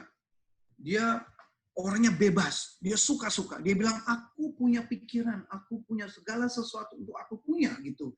Dia tidak disiplin, dia mau main kemana-mana, dia rusak kemana-mana. Padahal dia anak-anak kapten. Dia pikirannya adalah, tidak ada yang menghalangi saya. Apa yang aku punya milikku sendiri, gitu. Itu yang terkenal dengan nama John Newton. Suatu saat John Newton kemudian karena ketahuan tidak disiplin dan nakal, kemudian John Newton dibuang. Dan itu orang tuanya adalah kapten kapal, gitu ya. Kira-kira tahun 1740-an gitu. Sehingga akhirnya dia ditangkap oleh satu kelompok dan mendapat hukuman. Dia dicambuk, disiksa, kemudian dimarahin, dan dia marah sekali, benci sekali kepada orang-orang. Suatu saat kemudian dia bekerja pada sebuah kapal yang membawa budak. Dia tidak tahu bahwa ternyata kapal itu adalah kapal yang membawa budak. Lalu kemudian dia bekerja di kapal itu selama sekian tahun. Dan dia menjadi orang yang makin jauh kepada Tuhan. Tapi suatu saat, suatu hari, dia bertemu dengan seorang kapten kapal. Ya, kemudian dia bilang, yang lebih besar lagi, mari, aku akan membawa kamu bekerja di sebuah kapal yang mengangkut orang-orang gitu ya, orang-orang yang dijual dengan kapal yang sangat besar antar negara. Dia ikut. Tapi itulah apesnya. Suatu saat kapal itu karam. Kapal itu jatuh, dan di tengah kejatuhan kapal itu, tiba-tiba dia terdeak. Dia merasa lesu, hampa, dia sendirian. Lalu ingat tiba-tiba tentang ayat-ayat yang pernah diceritakan oleh ibunya waktu usia 5 tahun. Dia teringat waktu ibunya menceritakan tentang firman Tuhan. Lalu mulai dia berubah. Di dalam keadaan karam kapal itu sama seperti Paulus, dia jatuh melihat penglihatan. Maka sama seperti itulah John Newton kemudian terjatuh di kapal itu dan kemudian dia bertobat. Waktu dia bertobat, dia kemudian bertemu dengan seorang yang sangat terkenal saat itu yang disebut dengan George Whitefield.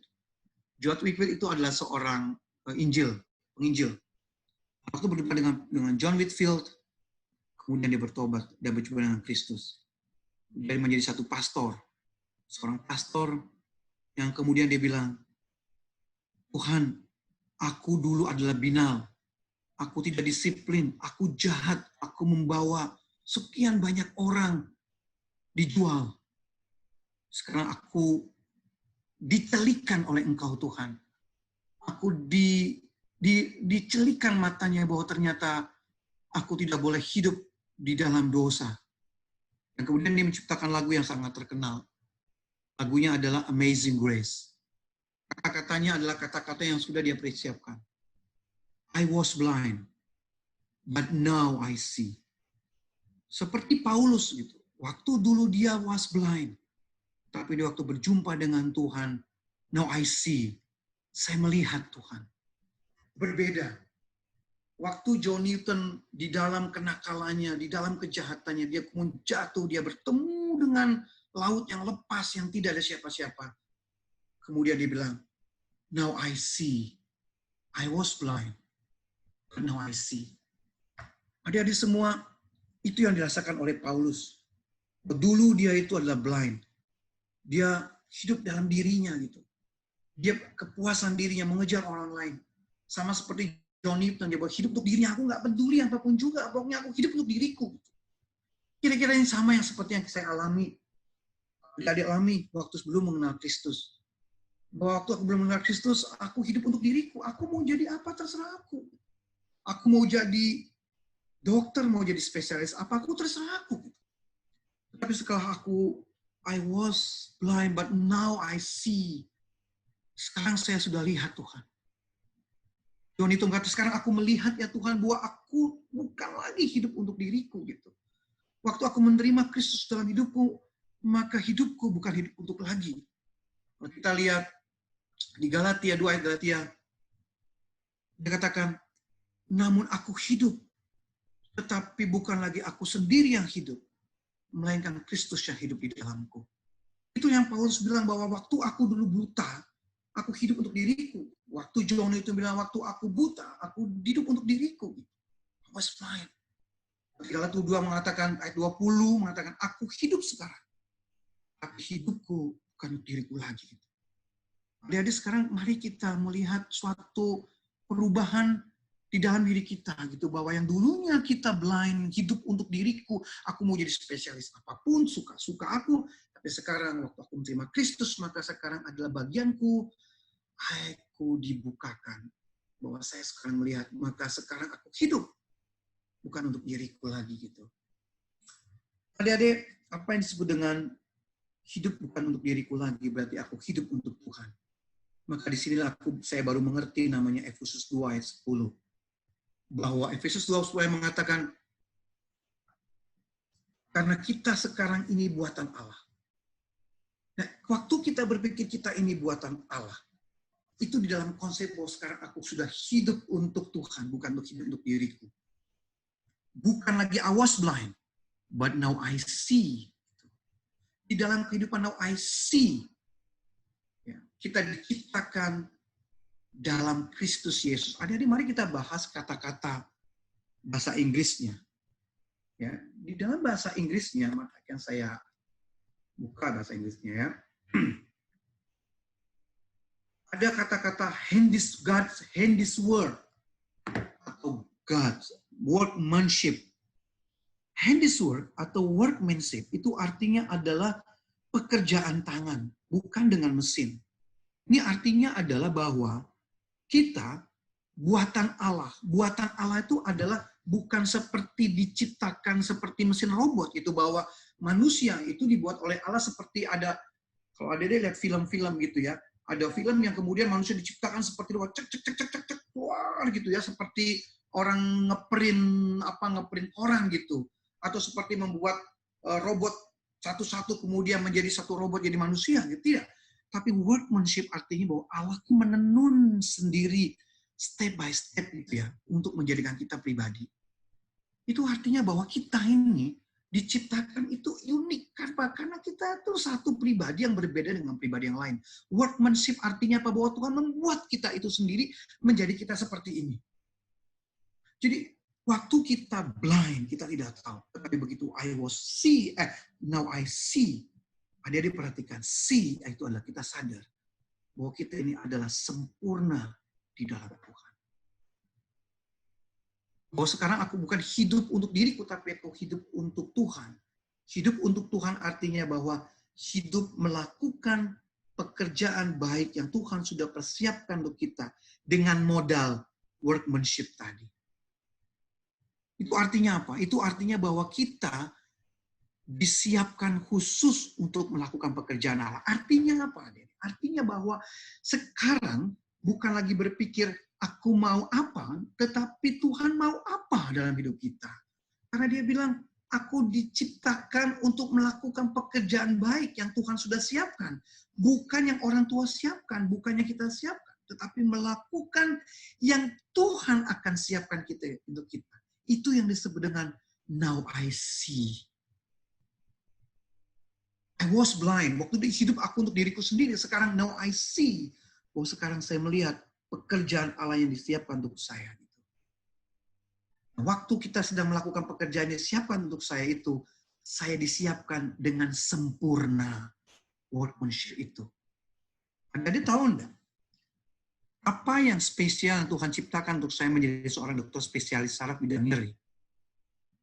Yang Tuhan sedang siapkan untuk saya adalah bahwa saya tidak bisa fisika. Bahwa saya paling tidak bisa matematika. Matematika saya tidak pernah di atas 6. Zaman dulu saya ya, 6 itu lulus, sekarang 7 lulus ya. Tidak pernah di atas 6. Fisika itu selalu remedial. Kimia pas-pas lah. Kalau sudah bicara masalah OOH, COOH itu saya agak lulus. Tapi kalau udah bicara yang lain-lain saya nggak lulus itu. Jadi saya menyadari benar waktu saat ini, saya mengerti benar kenapa saya menjadi dokter. Salah satunya adalah saya tidak diberi kepintaran untuk menjadi orang yang ngerti fisika. Saya tidak diberi kepintaran menggambar gitu ya. Saya tidak dipinta untuk menciptakan desain. Sama seperti ada orang yang menciptakan seorang bernama Vera untuk menjadi seorang ahli manajemen, maka Tuhan sudah mempersiapkan dia pola pikir manajemen. Waktu seorang bernama Tono itu akan menjadi seorang peneliti bintang, maka pasti Tuhan sudah memberikan kepada dia otak yang suka bertanya-tanya.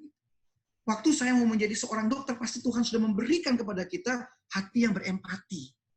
Waktu kita akan menjadi seorang spesialis tertentu, maka Tuhan pasti sudah menanamkan pada kita sifat-sifat anyaman yang Tuhan berikan kepada kita.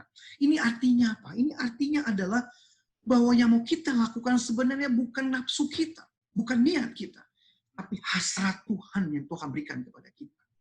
Jadi mau saya mengatakan bahwa yang mau kita tuju itu, waktu kita now I see, itu kita I see the willing of God untuk hidup kita. Hasrat Tuhan terhadap hidup kita untuk melakukan apa yang mau Tuhan mau. Saya punya satu kisah yang pasti Esther dan teman-teman yang sudah tahu kisahnya. Kisah seorang bernama Boris Convert. Saya suka sekali Boris Convert. Dan akan saya sedikit menceritakan tentang siapa Boris Convert itu adik-adik. Boris Convert itu adalah seorang dokter di Rusia. Boris Convert adalah seorang Yahudi yang dia pintar, tetapi dia menggunakan politik untuk bekerja di Rusia. Sehingga akhirnya dia dipenjara di salah satu penjara terberat di Rusia. Boris Convert itu adalah orang yang tidak mengenal Kristus. Sewaktu dia dipenjara di Rusia, dia bertemu dengan seorang anak Tuhan. Masalahnya buku ini tidak mencatat siapa nama anak Tuhan itu. Di tengah kebencian Boris Convert terhadap orang-orang Kristen dan terhadap orang Rusia, dia berkenalan dengan orang Kristen yang dipenjara oleh karena imannya. Lalu orang Kristen ini mengajari tentang doa Bapa Kami.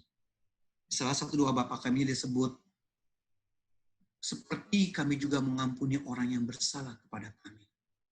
Setiap hari, Boris Convert bertemu satu area ruangan dengan orang Kristen ini, dan dia terus mengajarkan doa Bapa Kami. Ampunilah kesalahan kami seperti yang kami mengampuni juga orang yang bersalah kepada kami. Ampuni kami sama seperti kami juga mengampuni orang yang bersalah kepada kami. Seperti kami mengampuni orang yang bersalah kepada kami. Terus. Boris Convert begitu bencinya dengan orang Rusia sehingga dia sampai punya kepikiran bahwa kalau nanti dia ada orang yang saya akan jahit luka, maka akan saya buat benangnya itu benang yang tipis, supaya kalau habis dijahit, dia baru jalan sebentar, benangnya putus, lalu dia berdarah lagi. Dia sampai punya konsep seperti itu. Lalu, suatu hari, karena dokter itu di penjara Rusia itu punya privilege, ya, dia itu bebas bisa untuk berkeliaran kemana-mana. Suatu hari dia kemudian dapat tugas untuk menjahit seorang kepala penjara. Nah, disinilah momen dia mau menjahit orang ini, tapi jahitannya mau dibikin longgar. Supaya kalau dia longgar, nanti setelah itu dia luka lagi. Tetapi waktu lagi dia menyiapkan jahitannya, dia sudah menyiapkan sterilan, dia ingat doa Bapa Kami itu. Bapa Kami yang di surga sama seperti kami mengampuni orang yang bersalah kepada kami. Seperti kami mengampuni orang bersalah yang kepada kami. Lalu Boris tiba-tiba benang yang tadinya longgar, kemudian dia perbaiki lagi. Dan kemudian dia jahit dengan benar. Hari itu adalah hari pertama kali dia bertobat. Dia kata-kata Yesus sudah mengampuni dia, maka dia harus mengampuni orang lain. Maka inilah radikal pertama orang yang diampuni, orang yang bertobat. Yaitu dia mengampuni dan mengakui dosa-dosanya. Dia tidak mau lagi menjahit dengan tidak benar. Tapi dia mau menjahit dengan benar. Sehingga orang ini ditolong. Adik-adik kemudian Boris dalam 1-2 hari menceritakan kepada orang penapi yang Kristen tadi. Bahwa saya sudah bertobat. Saya terima kasih kepada Tuhan karena sudah diampuni dosanya. Lalu mulailah dia hidup sehari-hari sebagai seorang napi yang lain, dokter. Adik-adik di Rusia itu, seorang dokter punya kewajiban untuk membuat surat formulir apabila ada orang yang mau dimasukkan ke dalam penjara yang lebih berat. Penjara yang lebih berat ini adalah penjara di mana tingginya cuma 0,5 meter. Sehingga kalau ada orang yang nakal, orang yang menawan kepala penjara, maka ia harus dimasukkan dalam penjara yang tingginya 0,5 meter. Dan untuk masukkan dalam penjara 0,5 meter, dia harus mendapatkan surat dari seorang dokter. Selama ini, Boris Kornfeld itu membuat surat yang bohong. Orang yang jelas-jelas sakit, lalu kemudian dia tulis sehat. Setiap hari pekerjaannya hanya itu. Menulis surat, menyatakan orang ini sehat, padahal orang ini sakit.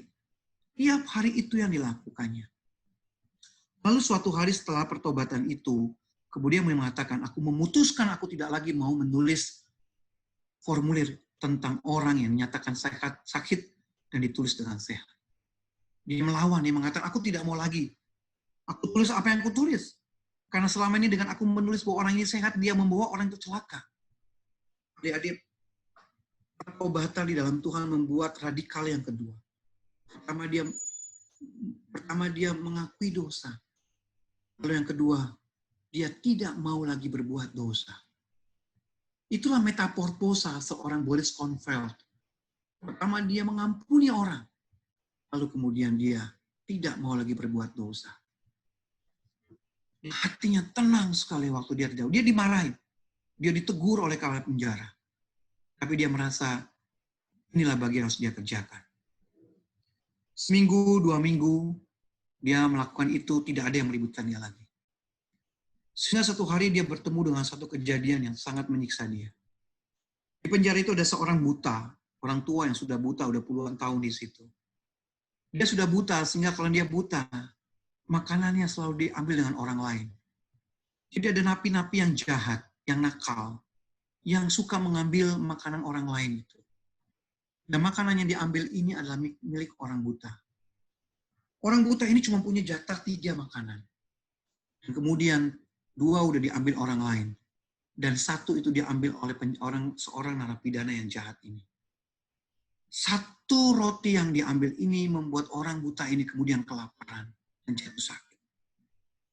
Dr. Boris Kornfeld marah. Sebel sekali, dia tidak suka sama sekali. Lalu dia melaporkan kepada kepala penjara bahwa ada seorang napi yang mengambil roti orang buta ini. Adik-adik, ini metamorfosa yang ketiga. Yang pertama dia mengampuni. Kemudian dia berdoa, minta ampun. Dan yang kedua, dia tidak mau berbuat dosa. Dan metamorfosa yang ketiga, sekarang dia bilang, hidupku untuk Tuhan. Dengan cara menolong orang yang teraniaya. Adik-adik tahu nggak?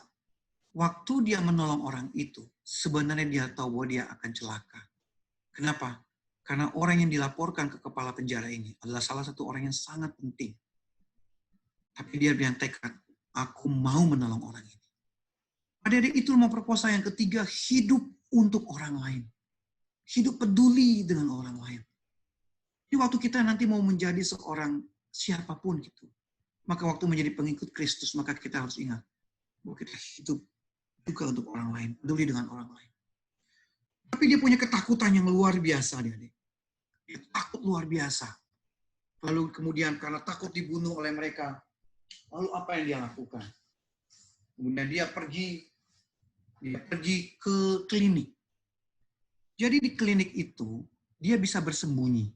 Karena semua narapidana itu mencari dia. Mau membunuh dia. Mau menikam dia. Makanya dia bersembunyi di situ. Waktu dia bersembunyi, dia aman. Nah, di dalam ketersembunyian di klinik, suatu hari dia kemudian sadar bahwa saya salah. Saya tidak boleh bersembunyi. Saya harus menyatakan iman saya kepada orang lain. Saya harus menyatakan bahwa aku sudah diselamatkan. Lalu bagaimana aku bisa menyatakan kepada orang lain kalau aku sembunyi di klinik gitu? Maka apa yang harus aku lakukan? Aku harus menyiarkan kepada orang lain. Itu bagaimana aku menyiarkannya? Satu-satunya orang di klinik itu yang ada adalah seorang muda yang baru operasi kanker usus. Dia baru selesai operasi kanker usus. Waktu selesai operasi kanker usus itu, dia masih dalam pengaruh anestesi. Waktu dalam pengaruh anestesi, kemudian Boris Schwarzman bilang begini, Dek, katanya, saya mau cerita sesuatu pada Anda. Ngobrol-ngobrol. Si orang ini kan baru pengaruh anestesi. Dia bilang, ya dok, iya dok, iya dok. Lalu dia bilang begini, kalimat terakhir kepada si pasien ini, sebelum pasien itu tidur, dia mengatakan gini, saya yakin secara keseluruhan, kita, saya dan kamu, itu tidak ada hukuman yang layak untuk kita. Artinya bahwa kita harusnya mendapat hukuman yang layak untuk kita. Karena kita ini adalah orang berdosa. Kita layak untuk mati. Tapi Tuhan sudah menyelamatkan hidup kita. Hanya itu dia bilang. Lalu tertidurlah si pasien itu. Lalu dokter Boris Kornfeld juga tidur. Lalu pasien itu bangun. Waktu pasien bangun itu, yang dia cari pertama kali adalah mana dokter muda itu yang sudah menolong saya dan bercerita kepada saya tentang kasih Tuhan kepada dia, bahwa manusia seharusnya mendapatkan penghukuman. Dicarinya dia, ternyata tidak ada. Tapi tidak kemudian dia menemukan ada orang ribut-ribut di klinik itu. Di luar klinik itu orang ribut-ribut dan dia menemukan bahwa si Boris Kornfeld sudah ditemukan dalam keadaan mati dengan 8 tusukan di perut dan di kepalanya. Boris Kornfeld meninggal sewaktu dia tertidur di luar dari kliniknya, di luar dari persembunyiannya, di luar waktu tempat di mana dia sekarang menyatakan imannya. Dan anak muda itu yang ditolong oleh Boris itu bernama Alexander Solzhenitsyn. Alexander Solzhenitsyn kemudian dalam beberapa tahun dia keluar dari penjara itu dan dia menceritakan seorang bernama Boris Kornfeld. Beberapa tahun kemudian Alexander Kornfeld dikenal sebagai seorang peraih Nobel untuk kesusastraan dari Rusia. Adik-adik boleh membaca tentang Alexander Solzhenitsyn. Bagaimana kemudian Alexander kemudian menceritakan ada seorang bernama Boris Kornfeld yang tidak dikenal, yang membuat dia bertobat. Dan pertobatan ini adalah pertobatan menit-menit terakhir sebelum Boris Kornfeld meninggal. Ini adalah radikal perubahan yang keempat. Metamorfosa yang keempat. Bahwa orang di dalam Tuhan, waktu dia bertobat, maka hidupnya adalah hidup untuk membagikan kepada orang lain siapa Kristus itu yang sudah mati bagi dia. Adik-adik, yang mau saya sharingkan tentang Boris adalah itulah metamorfosa kehidupan anak-anak Tuhan. Bahwa kalau tadinya hidupnya untuk dia, sekarang hidupnya untuk Tuhan. Kalau dulu saya menjadi seorang dokter, kata Boris, hidupnya untuk menolong orang lain, untuk diri saya sendiri. Sekarang aku hidup menjadi seorang dokter untuk melayani Tuhan. Kalau adik-adik sekarang mulai hari ini bertemu dengan Tuhan, maka hari ini metamorfosa yang paling utama adalah sekarang aku tadinya menjadi dokter untuk hidupku sendiri, untuk memuaskan dagingku, memuaskan hipokampusku, tapi sekarang aku menjadi dokter untuk memenuhi hasrat Tuhan yang Tuhan taruh kepada hidup kita. Mulai hari ini bukan lagi hasrat diriku yang harus aku capai untuk ke depan, tapi yang mulai hari ini harus aku capai adalah bagaimana supaya hasrat Tuhan melalui pekerjaan baik yang Tuhan sudah berikan kepada saya, bisa saya kejar dalam kehidupan saya sebagai dokter nanti. Itulah yang harus kita lakukan adik-adik. Itulah yang harus menjadi hidup di dalam Kristus. Mengerjakan hasrat Tuhan dalam hidup kita. Mengerjakan apa yang Tuhan mau dalam hidup kita. Mengerjakan apa yang keinginan Tuhan di dalam hidup kita. Bukan lagi memenuhi apa yang menjadi hasrat kita atau hasrat orang tua kita. Tuhan sudah memberikan kepada kita segala sesuatu mencukupi hidup kita. Kepintaran, mengerti biologi, dana yang cukup, hati yang cukup. Supaya dengan itu pekerjaan baik yang Tuhan sudah berikan kepada kita, kita bisa lakukan. Entah menjadi dokter spesialis, entah menjadi dokter umum, entah jadi direktur rumah sakit, entah menjadi peneliti, apapun itu yang berikan. Yang paling penting, hasrat Tuhan itu di dalam hidup kita bisa penuhi. Kisah terakhir mau saya ceritakan adalah seorang bernama Marco Budiman. Marco Budiman itu adalah seorang pengedar narkoba. Salah satu pengedar narkoba yang terkenal. Dulu kalau adik-adik mungkin belum lahir ya. Di zaman itu ada orang narkoba yang sangat terkenal. Dan dia ditangkap oleh polisi. Dia dipenjara. Menjelang akhir-akhirnya dia kemudian banyak teman-teman yang bunuh diri. Dia sudah mau bunuh diri gitu. Suatu dia mau loncat. Ya. Pertama hidupnya itu dia merasa bahwa aku sudah mati. Tadinya aku hidup untuk memuaskan egoku. Duitnya banyak sekali. Dia anak orang kaya waktu itu. Lalu kemudian dia suatu saat dia mau bunuh diri, sewaktu dia mau loncat ke jendela itu ya. Jendela. Waktu dia mau loncat, tiba-tiba ada ayat yang keluar waktu dia sekolah minggu. Ikut aku. Ikut Yesus. Dan saat itu dia bertobat.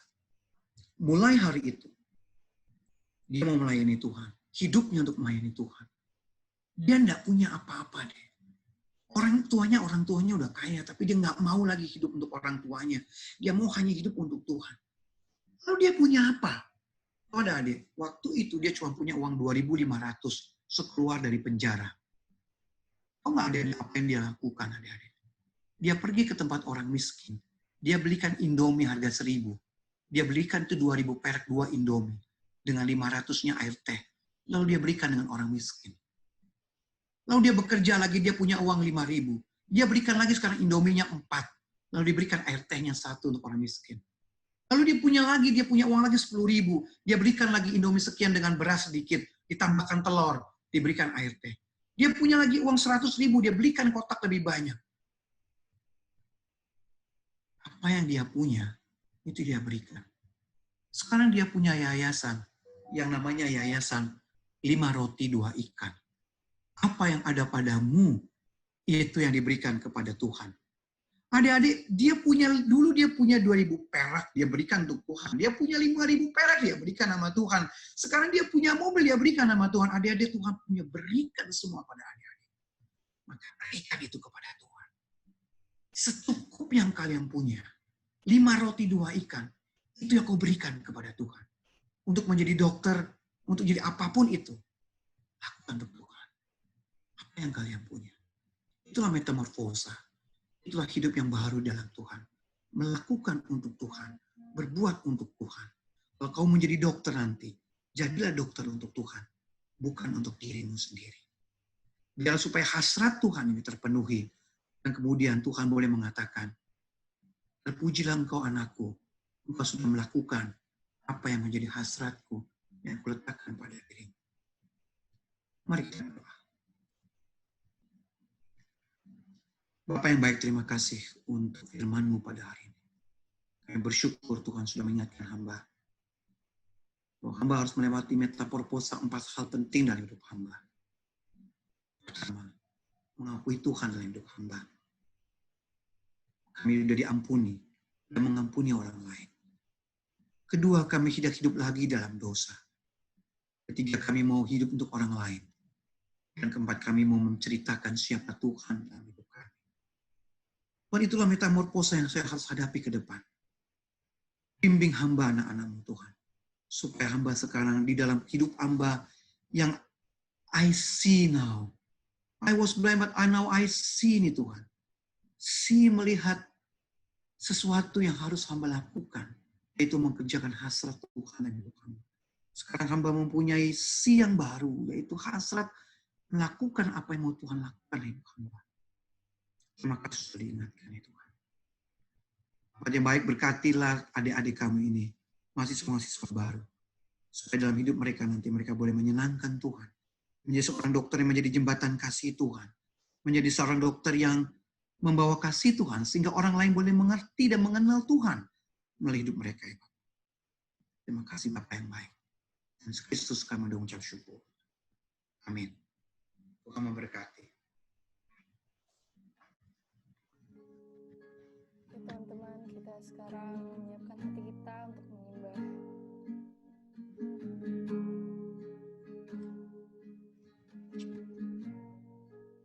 Betapa aku mencintaimu,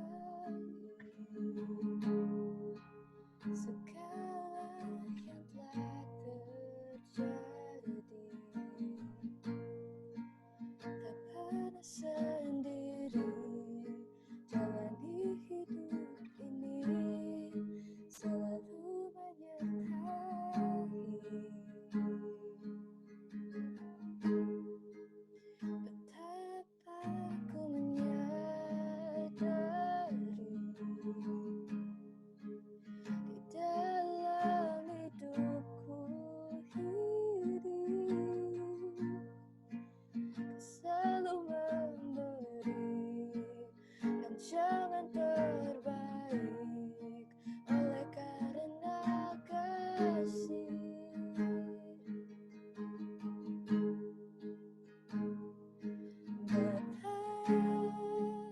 Sentuh hatiku, ubah hidupku menjadi yang baru, bagai emas yang murni.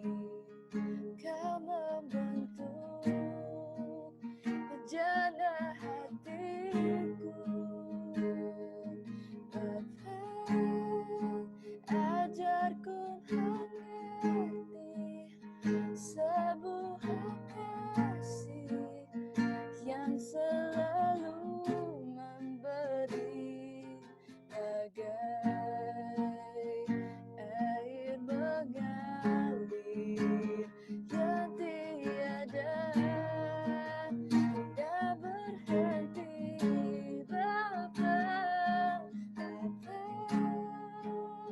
Sentuh hatiku, ubah hidupku menjadi yang baru, bagai emas yang murni. Kau membentuk bejana hatiku. Ajarku mengerti sebuah kasih yang selalu memberi, bagai air mengalir yang tiada pernah berhenti, bagai air mengalir, bagai air mengalir, bagai air mengalir yang tiada pernah berhenti. Puji Tuhan, ibadah FA kita hari ini sudah selesai. Biarlah firman Tuhan dan persekutuan kita hari ini bisa membawa berkat untuk kita semua. Selanjutnya, aku akan memberitahu kalian beberapa pengumuman. Kalian jangan lupa ya untuk mengisi link Google Form yang ada di bawah ini.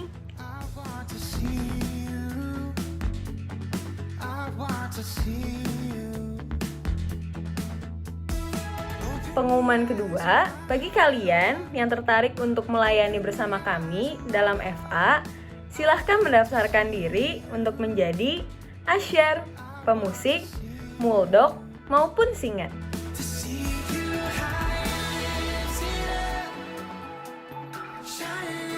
Untuk pengumuman yang terakhir, walaupun kuliah diadakan secara online, Bible Study tetap ada loh. Bible Study juga akan dilaksanakan secara online. Bagi teman-teman yang berminat untuk belajar Alkitab bersama kami, silahkan untuk mendownload aplikasi YouVersion. Dan jangan lupa untuk membuat akunnya ya.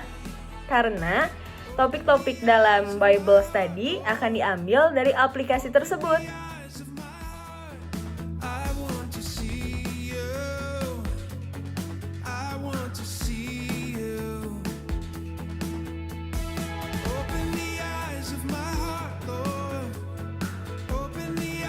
Nah, sampai di sini teman-teman FA hari ini dan pengumumannya. Sampai jumpa, Tuhan Yesus memberkati. Jangan lupa untuk datang di FA minggu depan ya.